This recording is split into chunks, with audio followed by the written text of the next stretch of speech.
currency war is not something that is going to help overcome the present financial crisis. It's not going to help in the economies of the countries concerned. Of course, when you start a war, you will try to outdo the other, and the result is a very unstable exchange rate situation in the world, and that's never been good for business. But countries should be allowed to move up and down a little. But I still believe that the best formula was the one that was done at the Bretton Woods agreement, because the Bretton Woods actually fixed the exchange rate. This idea that the market should fix the exchange rate is the new thing. Fixing the exchange rate is actually the old thing. What I did was to go for basically what is Bretton Woods way of trying to control exchange rate. But just reducing exchange rate in order to be competitive, for one country doing it, it may work. But if you have everybody doing it, then of course there is nothing to be gained by anyone. You blamed speculators like George Soros for the plunge in the ringgit, which dropped more than 30% back then.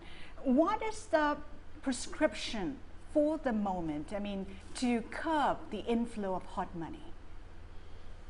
In the first place, this currency trading it's not something that is necessary for anybody. It doesn't create any jobs or spin off any business.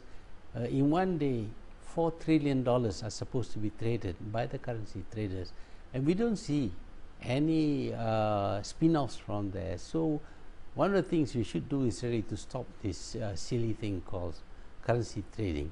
That will deal with one source of instability.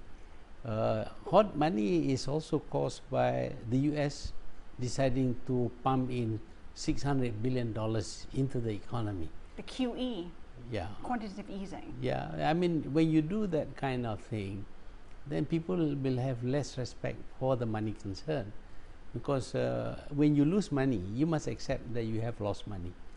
But when you lose money and then you go back to your house and print more money for yourself, I mean, that makes things quite ridiculous. This is what is happening, and this has created money which is not real, but yet this money can destabilize by, for example, going into small countries to invest in the stock exchange, and that will push stock prices up.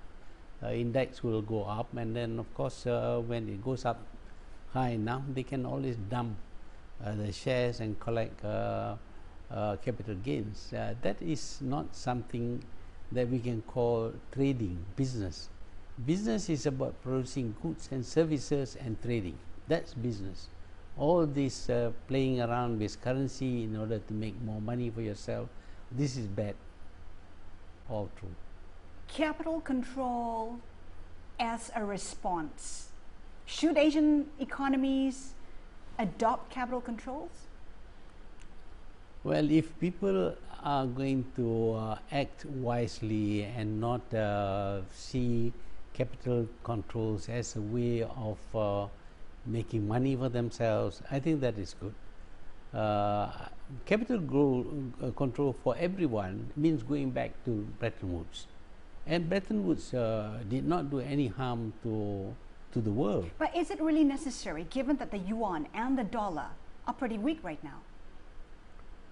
Well, it can become weaker if you don't have capital controls. Then the market will play around and speculate and manipulate and cause the currency to wobble and create uncertainty in the market. So I don't think the idea that the market should determine the value of currencies is the right thing.